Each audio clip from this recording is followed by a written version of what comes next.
أعوذ بالله من الشيطان الرجيم بسم الله الرحمن الرحيم رب زدني علما رب زدني علما رب زدني علما رب اشرح لي صدري ويسر لي أمري واحلل عقدة من لساني يفقهوا قولي আমরা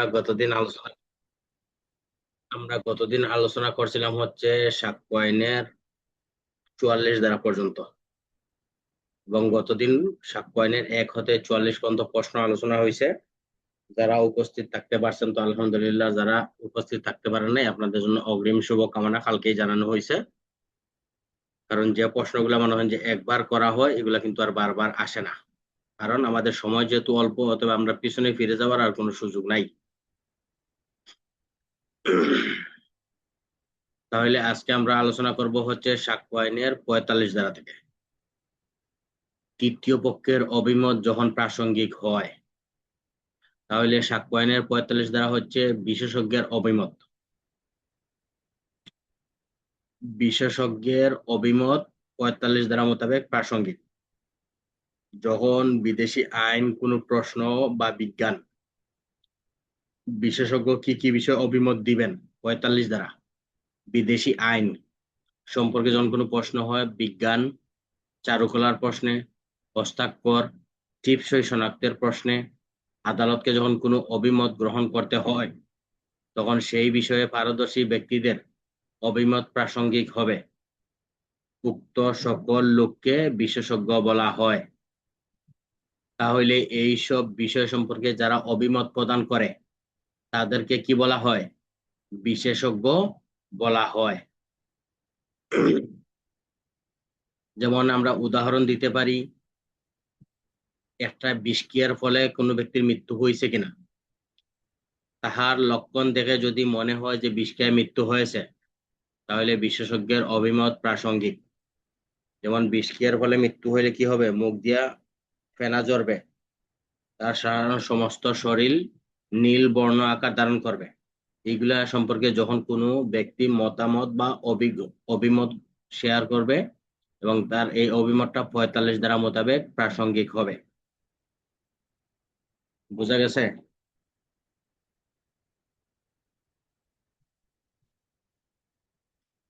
তার অভিমতটা প্রাসঙ্গিক হবে হচ্ছে 45 ধারা মোতাবেক। তাছাড়াও মনে যে কোনো দলিল কোনো ব্যক্তির হাতের লেখা কিনা বা এইরূপ আরেকটি দলিল দাখিল করলে তখন বোঝা যাবে যে এই বিষয় তার তার হাতের সাথে যদি তার লেখার সাথে মিলে, তাহলে সেটা লেখা হিসেবে বিশেষজ্ঞের মতামত হিসেবে প্রাসঙ্গিক হবে। তারপরে হইতে পারে যে তার মানসিক অবস্থা, যদি কোনো ব্যক্তির মানসিক অবস্থা সম্পর্কে কোনো ব্যক্তি বিশেষজ্ঞ যে এই বিষয়ে অভিজ্ঞতা অর্জন করে, সে যদি কোনো বিবৃতি দেয়, তাহলে সেইটা প্রাসঙ্গিক হবে 45 ধারা মোতাবেক। তাছাড়াও হইতে পারে জাল টাকা অথবা বয়স নির্ধারণের জন্য ডাক্তারের কোনো কার্য, সেগুলা প্রাসঙ্গিক হবে 45 ধারা মোতাবেক। তারপর হচ্ছে সাক্ষ্য আইনের 45-এর ক ধারা, ফরেনসিক বা ডিজিটাল সাক্ষ্য হিসেবে বিশেষজ্ঞের অভিমত। ফরেনসিক বা ডিজিটাল সাক্ষ্য হিসেবে বিশেষজ্ঞের অভিমত প্রাসঙ্গিক। হ্যাঁ, সিআরপিসি 509 510-এর মতো, ঠিক আছে। সাক্ষ্য আইনে 45-এর ক ধারা হচ্ছে ফরেনসিক বা ডিজিটাল সাক্ষ্য হিসেবে বিশেষজ্ঞের অভিমত যখন আদালতের অনুমতি নিয়ে বা আদালতের প্রয়োজনে কোনো ডিজিটাল সাক্ষ্যের বিষয়ে অভিজ্ঞ ব্যক্তিদের মতামত গ্রহণ করা যায়। যখন এই মতামত গ্রহণ করা যাবে তখন সেগুলো প্রাসঙ্গিক হবে। আর যদি আদালত অনুমতি না দিলে তাহলে সেটা অপ্রাসঙ্গিক। সাক্ষ্য আইনের 45-এর ক, ফরেনসিক বা ডিজিটাল সাক্ষ্য হিসেবে বিশেষজ্ঞের অভিমত আদালতের অনুমতি নিয়ে আদালতের প্রয়োজনে যদি অভিমত গ্রহণ করা যায় তাহলে সেটা প্রাসঙ্গিক, আর যদি অনুমতি না নিয়ে করা হয় তাহলে অপ্রাসঙ্গিক। তারপর হচ্ছে সাক্ষ্য আইনের 46 ধারা, বিশেষজ্ঞের অভিমতের সহিত সংশ্লিষ্ট বিষয়। বিশেষজ্ঞের অভিমতের সহিত সংশ্লিষ্ট বিষয় প্রাসঙ্গিক নাকি অপ্রাসঙ্গিক? বিশেষজ্ঞের অভিমতের সাথে সংশ্লিষ্ট বিষয় প্রাসঙ্গিক। এখন এটার উদাহরণ আমরা কি দেব? যেমন বিষক্রিয়ায় যদি কোনো ব্যক্তির মৃত্যু হয়, এখন বিশেষজ্ঞ যদি তার লক্ষণ দেখে বলে যে না এটা বিষক্রিয়ার মৃত্যু না, অথবা এটা বিষক্রিয়ার ফলে মৃত্যু হয়েছে, তাহলে এই দুইটাই উনি যে মতামতটা দিবে সেই মতামতটাই 46 ধারা মোতাবেক প্রাসঙ্গিক। কারণ কি, এটা মনে করেন যে 46 ধারাটার প্রাসঙ্গিকতা হচ্ছে যে ব্যক্তি বিশেষজ্ঞের মতামত নিতে যায় বা ফরেনসিক এক্সপার্টের মতামত নিতে চায়, সে তার পক্ষে রায় আশা করে, অর্থাৎ বিশেষজ্ঞ আমার পক্ষে রায় দিবে। যেমন আমি আদালতকে বললাম, মহামান্য আদালত, আমার এই যে বিষক্রিয়ার ফলে যে মৃত্যুটা হয়েছে এটার ফরেনসিক বা বিশেষজ্ঞের মতামত নেন যে এরে খুন করা হয়েছে। কিন্তু যখন আপনি এটার জন্য আদালতে আবেদন করলেন, আদালত কি করলো, এটার সিদ্ধান্ত নেওয়ার জন্য বিশেষজ্ঞের মতামত নিল। যখন বিশেষজ্ঞ বলল যে না, সে তো আসলে খুন হয় নাই, সে স্ট্রোক করে মারা গেছে, এখন এই যে আপনার বিপক্ষে যে রায়টা দিল বিশেষজ্ঞ, তার মতামত দিল, এটা কিন্তু 46-এ প্রাসঙ্গিক। আবার যদি আপনার পক্ষেও দেয় তাহলে সেটা প্রাসঙ্গিক। অর্থাৎ বিশেষজ্ঞ তার অভিমতটা যে পক্ষে দেখ আর বিপক্ষে দেখ, তখনই সেটা প্রাসঙ্গিক হবে 46 দ্বারা। আর 45 দ্বারা হচ্ছে কি, যে বিশেষজ্ঞ যেই সকল বিষয় সম্পর্কে মতামত দিতে পারেন, উনি যেই সকল মতামত গুলা ব্যক্ত করবেন সেগুলো প্রাসঙ্গিক। উনি কি কি বিষয় দিতে পারবেন? উনি 13টা বিষয় বলা আছে, 13টা না 11টা বিষয় জানি বলা আছে। এখানে বলা আছে হস্তাক্ষর, আঙ্গুলের ছাপ, পায়ের ছাপ, চোখের আইরিশ, কণিকা, তারপরে হচ্ছে এই টিপসই, এইসব 11টা বিষয় সম্পর্কে উনি মতামত দিতে পারেন। 11টা না 13টা জানি, কয়টা জানি বললো ভুলে গেলাম আর। তো উনি এইসব বিষয়ে যারা মতামত প্রদান করে তাদেরকে বিশেষজ্ঞ বলা হয়। যদি আমরা যদি সহজভাবে বলতে যাই তাহলে কোনো বিশেষ বিষয়ে যিনি পারদর্শী তিনি হচ্ছেন কি, বিশেষজ্ঞ। যিনি বিশেষ বিষয়ের উপর পারদর্শী তিনি হচ্ছেন কি, বিশেষজ্ঞ। আর তার যে মতামত দিবে সেটা 45 ধারা অনুসারে প্রাসঙ্গিক। আর ফরেনসিক বা ডিজিটাল সাক্ষ্য হিসেবে যে বিশেষজ্ঞ, ফরেনসিক বা ডিজিটাল সাক্ষ্য হিসেবে যে এক্সপার্ট বা অভিজ্ঞ, তার কাছ থেকে যে আদালত যে মতামত গ্রহণ করে সেটা 45-এ ক মোতাবেক প্রাসঙ্গিক। আর যদি আদালতের অনুমতি ছাড়া হয় তাহলে সেটা অপ্রাসঙ্গিক। 45-এ শর্ট হাইফেন ক। 46 দ্বারা হচ্ছে বিশেষজ্ঞের অভিমতের সাথে সংশ্লিষ্ট বিষয়।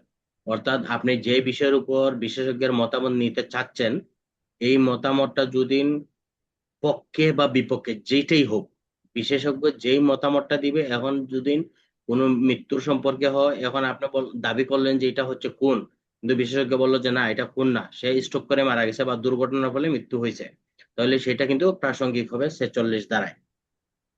তারপরে হচ্ছে 47 দ্বারা হস্তাক্ষর সম্পর্কে পরিচিত ব্যক্তির অভিমত যখন প্রাসঙ্গিক, তাহলে হস্তাক্ষর সম্পর্কে পরিচিত ব্যক্তির অভিমত যখন প্রাসঙ্গিক, আদালত যখন দলিল কোনো ব্যক্তির দ্বারা লিখিত বা স্বাক্ষরিত কিনা তার জন্য অভিমত গ্রহণ করার প্রয়োজন হয়, তখন এই লেখা সম্পর্কে যিনি চিনে, পরিচিত বা বিশেষজ্ঞ ব্যক্তির যে মতামত গ্রহণ করে সেটা প্রাসঙ্গিক হবে 47 ধারা মোতাবেক। এখন 47 ধারা যদি আপনাকে বলে যে হস্তাক্ষর সম্পর্কে মতামত, এটা কি বিশেষজ্ঞের মতামত নাকি তৃতীয় পক্ষ কর্তৃক মতামত?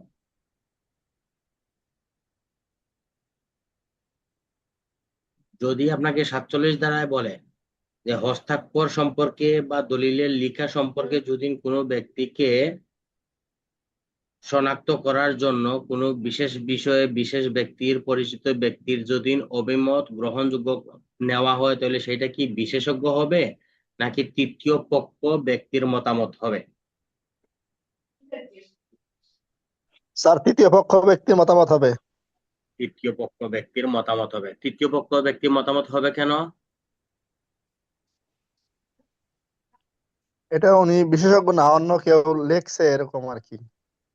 অন্য কেউ লেখছে না। যেমন মনে করেন, যেমন আমার একটা হাতের লেখা, আমার একটা হাতের লেখা, এখন এটা সম্পর্কে মনে করেন যে আপনি চিনেন, বা আমার ভাই চিনে, অথবা আমার স্কুলের টিচার চিনে, অথবা অথবা আমার অফিসের কলিগ চিনে, সে এই লেখাটা দেখে বলতে পারে যে হ্যাঁ এটা হচ্ছে দেলোয়ারের লেখা। তাহলে উনি তো আর এই বিষয়ে এক্সপার্ট না। উনি কি এই বিষয়ে এক্সপার্ট? উনি হচ্ছে পরিচিত, বন্ধু, আত্মীয় স্বজন। সেই ক্ষেত্রে এটা কি হবে? তৃতীয় পক্ষের অভিমত হবে। বুঝা গেছে? জি স্যার। তারপর হচ্ছে সাক্ষ্য আইনের 47-এর শর্ট হাইফেন ক দ্বারা ডিজিটাল স্বাক্ষর বা ডিজিটাল রেকর্ড প্রত্যয়নকারী কর্তৃপক্ষের অভিমত প্রাসঙ্গিক। ডিজিটাল স্বাক্ষর বা ডিজিটাল রেকর্ড প্রত্যয়নকারী কর্তৃপক্ষের অভিমত প্রাসঙ্গিক। তাহলে ডিজিটাল স্বাক্ষর বা ডিজিটাল রেকর্ড প্রত্যয়নকারী কর্তৃপক্ষ কে?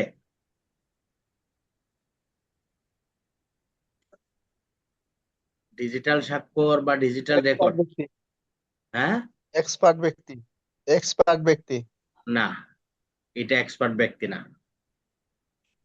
যেমন আপনার কমিউনিটি ব্যাংকে একটা অ্যাকাউন্ট আছে,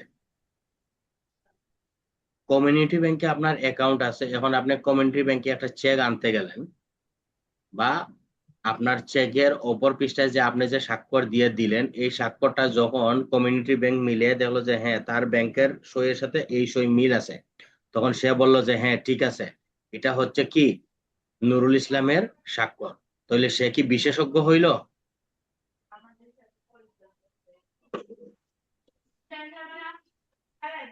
সে হইল না, উনি কর্তৃপক্ষ হইলো স্যার। সে হইল প্রত্যয়নকারী কর্তৃপক্ষ। কারণ কি, আপনি তো হচ্ছেন তার গ্রাহক। ঠিক আছে, গ্রাহকের স্বাক্ষর সম্পর্কে সে কি করতে পারে? মতামত দিতে পারে, কারণ যেহেতু তার কাছে প্রুফ বা ডকুমেন্টস আছে।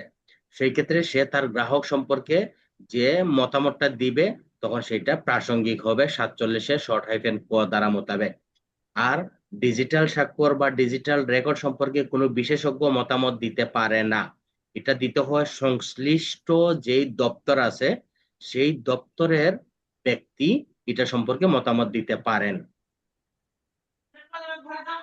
স্যার, আমরা যে 45 থেকে 51 বিশেষজ্ঞের মতামত, আমরা 45 থেকে 51 স্যার লিখি স্যার, তাহলে এটা কি হবে স্যার?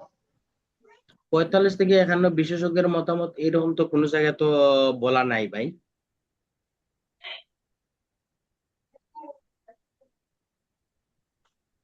45 থেকে 51 এখানে যে বিশেষজ্ঞের মতামত এরকম তো কোনো জায়গায় বলা নাই। এটার মূল হেডিংয়ে বলা আছে যে তৃতীয় পক্ষ ব্যক্তির মতামত। তৃতীয় পক্ষ ব্যক্তির মতামত, এখন তৃতীয় পক্ষ ব্যক্তির মতামত আপনি 44 দ্বারা পরে দেখবেন যে মূল বইয়ের হেডিংয়ের মধ্যে এটা বলা আছে যে তৃতীয় পক্ষ ব্যক্তির মতামত যখন প্রাসঙ্গিক হবে। তাহলে 45-এ পাইলাম আমরা বিশেষজ্ঞ, 46-এ পাইলাম বিশেষজ্ঞ, 47-এ পাইলাম তৃতীয় পক্ষ, 47-এর কতে পাইলাম প্রত্যয়নকারী কর্তৃপক্ষ, 48-এ পাইলাম হচ্ছে তৃতীয় পক্ষ। কারণ কি, অধিকার প্রতার অস্তিত্ব। যেমন আপনার বাড়ির রাস্তা, এই রাস্তা আজকে 20 বছর ধরে আপনি ব্যবহার করতেছেন। এখন যখন আপনার এলাকার চেয়ারম্যানকে গিয়া বলা হবে যে এই রাস্তা দিয়ে কি আসলে এই এলাকার মানুষজন চলতেছে, তখন কি চেয়ারম্যান কি বিশেষজ্ঞ? তখন তো চেয়ারম্যান বলবে যে না, হ্যাঁ। চেয়ারম্যান বিশেষজ্ঞ না। হ্যাঁ, তখন চেয়ারম্যান বলবে যে হ্যাঁ এটা এই রাস্তা ধরে তারা দীর্ঘ 20 বছর ধরে এই এলাকার লোকজন ব্যবহার করতেছে। এখন যদি না আপনি বলেন যে এই জায়গার মালিক আপনি, তাহলে কি সেটা হবে? তখন আপনার অধিকার আছে যে এইটা যদিও আপনার জায়গা হয়, তাহলে আপনি 20 বছর ধরে এই জায়গার উপরে চলতেছেন, সেই ক্ষেত্রে আপনার অধিকার আছে যে এই রাস্তা দিয়ে আপনার চলা। এই সম্পর্কে যিনি বিবৃতি দিবেন, সে হচ্ছে তৃতীয় পক্ষের বিবৃতি। আপনি ওই যে 45 থেকে 51 পর্যন্ত বিশেষজ্ঞের মতামত বলার কোনো সুযোগ নাই। এটা আপনি বলতে পারেন যে তৃতীয় পক্ষের অভিমত বা তৃতীয় পক্ষের মতামত। এখানে বিশেষজ্ঞের মতামত শুধু হচ্ছে আপনার 45-46। আর ক্ষেত্র বিশেষে আপনি 47 দিতে পারেন যদি কোনো হস্তাক্ষর সম্পর্কে, যদি কোনো বিশেষজ্ঞের প্রয়োজন পড়ে হস্তাক্ষর বা স্বাক্ষর সম্পর্কে। যেমন দলিল, দেখা যাচ্ছে 30 বছর আগের দলিল আর 30 বছর পরের দলিলের মধ্যে যখন আপনি কোনো স্বাক্ষর মিলাইতে যাবেন, তখন দেখা যায় অনেকটা মিলবে না, তখন তো এটা ফরেনসিক করতে হয়। এই জন্য 47-এ আপনি হস্তাক্ষর দিতে পারেন বা বিশেষজ্ঞের মতামত দিতে পারেন। কিন্তু 48 আপনার বিশেষজ্ঞ দেওয়ার সুযোগ নাই, 49 আপনার বিশেষজ্ঞ দেওয়ার সুযোগ নাই। ঠিক আছে, 50 দ্বারা আপনার বিশেষজ্ঞ দেওয়ার সুযোগ নাই, 51 দ্বারাও কি বিশেষজ্ঞর মতামত দেওয়ার সুযোগ নাই। তবে 51 দ্বারা এটা হচ্ছে যে আপনি যে 51, এই যে 45, 46, 47, অর্থাৎ আপনি যে মতামত গুলা দিলেন, এটা আপনি প্রমাণ করতে হবে কিভাবে, এটাই বলা আছে 51 দ্বারা মোতাবেক। কথা বুঝছেন? তারপরে হচ্ছে সাক্ষ্য আইনের 48 দ্বারা, যে অধিকার বা প্রথার অস্তিত্ব সম্পর্কে অভিমত যখন প্রাসঙ্গিক। কোন সাধারণ প্রথা বা অধিকারের অস্তিত্ব সম্পর্কে যখন আদালতে কোন অভিমত গ্রহণ করার প্রয়োজন হলে সেই সম্পর্কে যে জানে বা বলতে পারে তাদের অভিমত প্রাসঙ্গিক। যেমন আমরা একটু আগে বলছিলাম হচ্ছে রাস্তার চলাচলের রাস্তা। এখন চলাচলের রাস্তা বাদ দিয়ে যদি মনে করেন যে আমরা সাপোজ বলতে পারি যে একটা কূপের পানি, যে এই কূপ থেকে হচ্ছে এই এলাকার মানুষজন পানি নেয়, এই পানি নিয়ে এলাকার মানুষজন ব্যবহার করে। এখন হঠাৎ করে একজন এসে বললো যে এই পানি আপনারা কেউ নিতে পারবেন না, এটা আমার ব্যক্তি মালিকানাধীন। ওইটা তখন বলার সুযোগ নাই। ওইটা তখন বলার সুযোগ নাই, কারণ কি এখান থেকে যখন তারা এটা আজকে 10 বছর, 15 বছর, 20 বছর ধরে এটাতে তারা পানি নিচ্ছে, তখন সেটা সম্পর্কে যখন স্থানীয় লোকজন যে মতামত দিবে, তখন তাদের এই মতামতটা প্রাসঙ্গিক হবে হচ্ছে 48 ধারা মোতাবেক।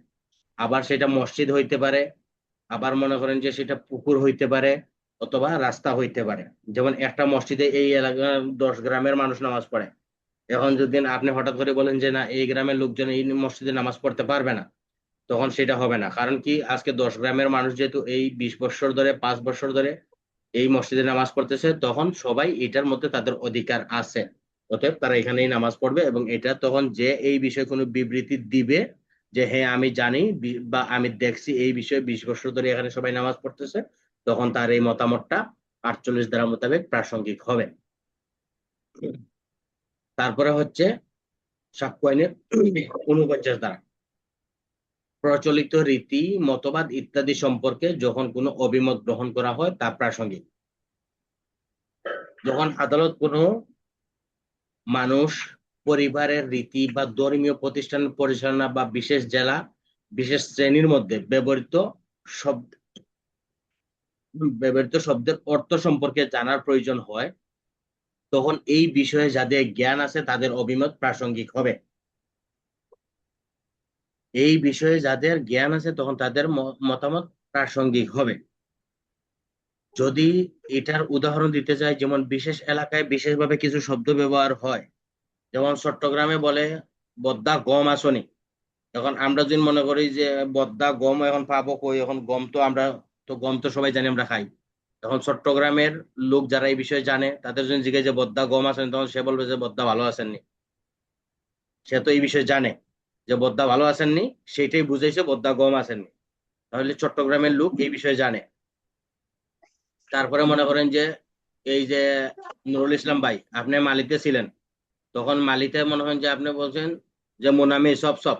এখন এই বিষয়ে মুনামি সব সব সম্পর্কে যে জানে, তখন তার কাছ থেকে সেটা মতামত নিবে যে মুনামি সব সব কি, যে বন্ধু ভাত খাইছো। তখন এই যে আপনি যে বন্ধু ভাত খাইছো এটা সম্পর্কে যে মতামতটা নিলেন, এটা যে জানে সে যখন এই বিষয়ে কোনো বক্তৃতা দিবে, তখন সেটা কি হবে, প্রাসঙ্গিক হবে হচ্ছে 49 ধারায়। অর্থাৎ কি, যে প্রচলিত রীতি, মতবাদ, অথবা মনে করেন যে আমাদের বাংলাদেশে একটা প্রচলিত আছে, দেখা যায় যে বিভিন্ন মিলাদ মাহফিল হইলে মিলাদ মাহফিলের পরে তোবারক দেয়। এখন যদি এই তোবারকের বিষয় সম্পর্কে যদি কোনো ব্যক্তিকে জানে, তখন তাকে যদি বলা হয় যে এটা সম্পর্কে তোবারক দেওয়ার কি কোনো বিধান আছে, তখন সে যদি বলে যে হ্যাঁ আমাদের এলাকায় এটা দীর্ঘদিন ধরে প্রচলিত আছে যে কোনো মিলাদ মাহফিল হইলে তারপরে তোবারক দিতে হয়, তাহলে তার এই অভিমতটা কি হবে, প্রাসঙ্গিক হবে 49 ধারা মোতাবেক। বোঝা গেছে?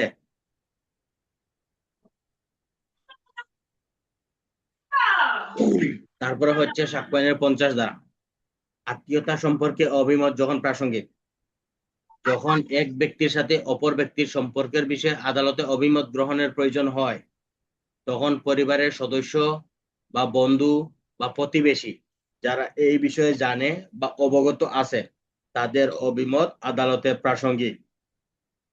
এখন প্রশ্ন করলো রহিম ও জরিনা কি বিবাহিত কিনা। এখন তাদের প্রতিবেশী বলছে যে হ্যাঁ, তাদের স্বামী স্ত্রী হিসেবে আমরা জানি। এই যে প্রতিবেশী যারা বললো যে হ্যাঁ আমরা জানি যে রহিম এবং জরিনা তারা স্বামী স্ত্রী, তখন তাদের এই অভিমতটা প্রাসঙ্গিক। অথবা প্রশ্ন করলো সুমন রহিমের পুত্র কিনা, তখন তার পরিবারের বা বন্ধু মহলে বা প্রতিবেশী জানে যে সুমন রহিমের পুত্র। তারা বললো যে হ্যাঁ আমরা জানি সুমন হচ্ছে রহিমের ছেলে। অতএব তাদের এই মতামতটা 50 ধারা মোতাবেক প্রাসঙ্গিক হবে। বুঝা গেছে?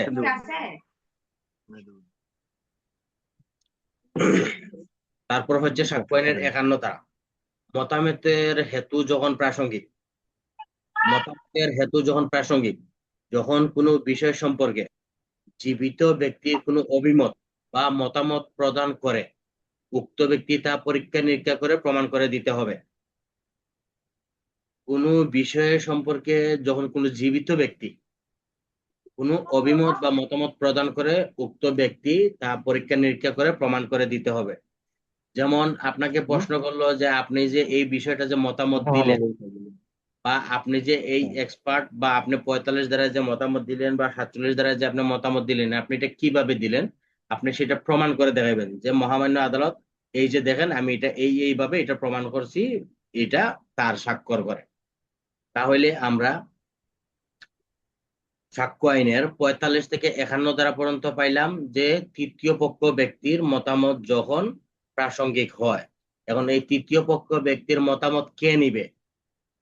আদালত নিবে, পক্ষ নিবে, নাকি যে কেউ নিতে পারে?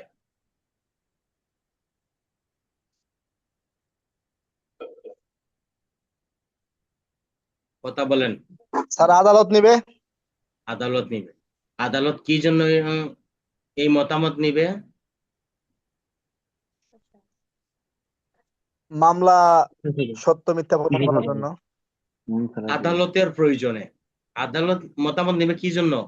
আদালতের প্রয়োজনে। কারণ আদালতের প্রয়োজন কেন? যে এই বিষয়টা সম্পর্কে জানার জন্য আদালতের প্রয়োজন। যে আসলে যে ঘটনাটা ঘটছে বা যে দাবিটা উঠছে, এটা তো আদালতের জানা প্রয়োজন, তাই না? আদালত না জানলে এটার বিষয়ে রায় দিবে কেমনে? এই জন্য আদালতের জানার প্রয়োজনে সে মতামত নেয়। তাহলে 45 ধারায় মতামত দিতে পারে কে? বিশেষজ্ঞ নাকি তৃতীয় পক্ষ?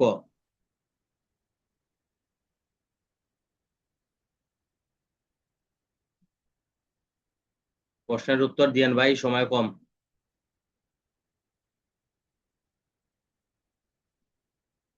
45 ধারায় মতামত দিতে পারে কে?